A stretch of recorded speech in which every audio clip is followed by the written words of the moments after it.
Californians were forcibly sterilized by the state of California. And tonight, for the first time, a victim goes on camera to discuss the secret that he's been keeping hidden for decades. Kris Pickel has more on the life penalty and what the state isn't doing to help victims. And all I could hear is snip, snip, snip. Your arms together, okay? It's been 65 years, but Charlie Folek clearly remembers the sound of the operation that changed his life. He now lives in a care home in Stockton. That's my sister and this is me. Pictures from his childhood conjure conflicting emotions. His mother, an alcoholic. Charlie was bounced from one relative's home in Stockton to another.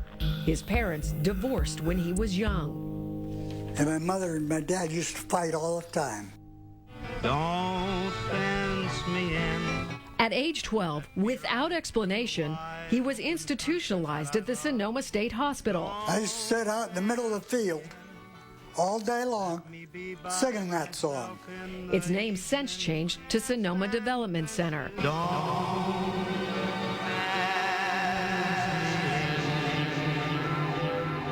The institution, originally created for the mentally disabled, but as California's laws not only allowed for, but also expanded the practice of sterilization, people were forced to undergo the procedure for a wide range of reasons.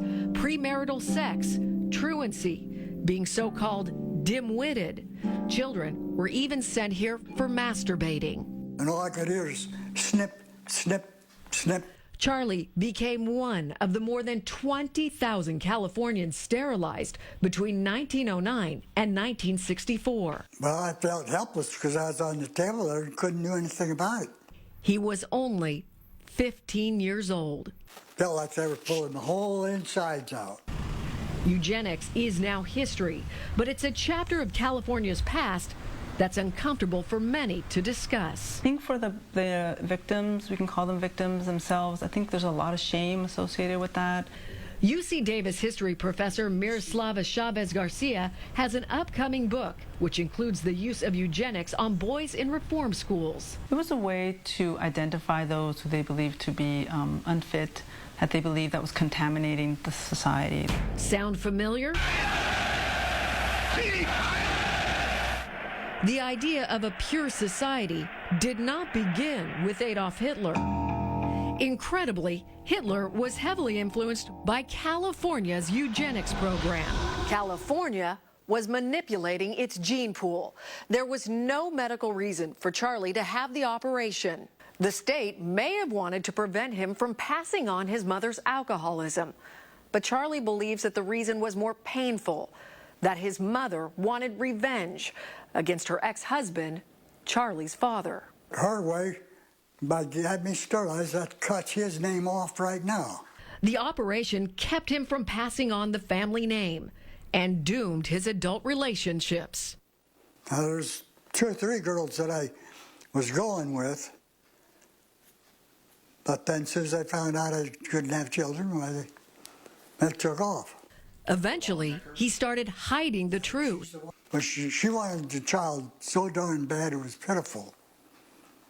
And I couldn't give it to her. In 2003, Charlie asked for a personal apology from the state and compensation for what was done to him. Now, when I was a teenager, I used to pick over $100 buckets a day. This May, his caregiver contacted his representative, Kathleen Galgiani, and CBS 13. After months of exchanging calls and emails, we went to her office. I'm Kris Pickel. I'm with Channel 13. We'd like to talk to Representative Galgiani. The representative was not in her office, but her staff did have information for us. Out of the more than 20,000 subjected to California's eugenics program, Charlie is the only victim to come forward. The state never tried to find victims, and when it comes to money, there is no fund for reparations. I think that he is owed something. All of those victims are owed something. That's my cousin. Charlie believes the operation not only took away his ability to have children, it took away the potential for a life he has only been able to imagine. If I hadn't been sterilized at the time, I probably wouldn't be here now. I'd probably be having a family somewhere.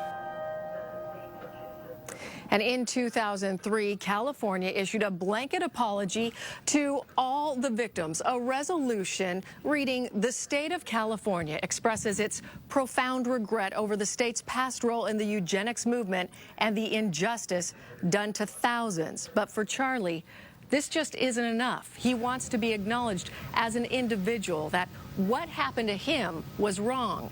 And he is still waiting for that personal apology that he's been asking for. What are the state officials saying to you, Kris? I mean, this is just so breathtaking. Nobody, we had to make a lot of calls. Nobody in government wants to be any part of this. This happened decades ago, and no laws were broken. So state officials pretty much point you from one department to another, saying this was not something that we're responsible for, and those are not the lawmakers that are in office now that were the ones who were responsible for this. Galgiani says she is his representative. Her people told us that she does plan to make it down to Stockton at some point to talk to him, but that has not happened. Well, true, but I mean, no laws were broken when there were internment camps, and that was wrong as well. So they've got a long way to go here. Charlie is brave for speaking up Yes, for he the is. thousands Yes, of he people really is. And great haven't. piece, Kris. Thank you very much for that.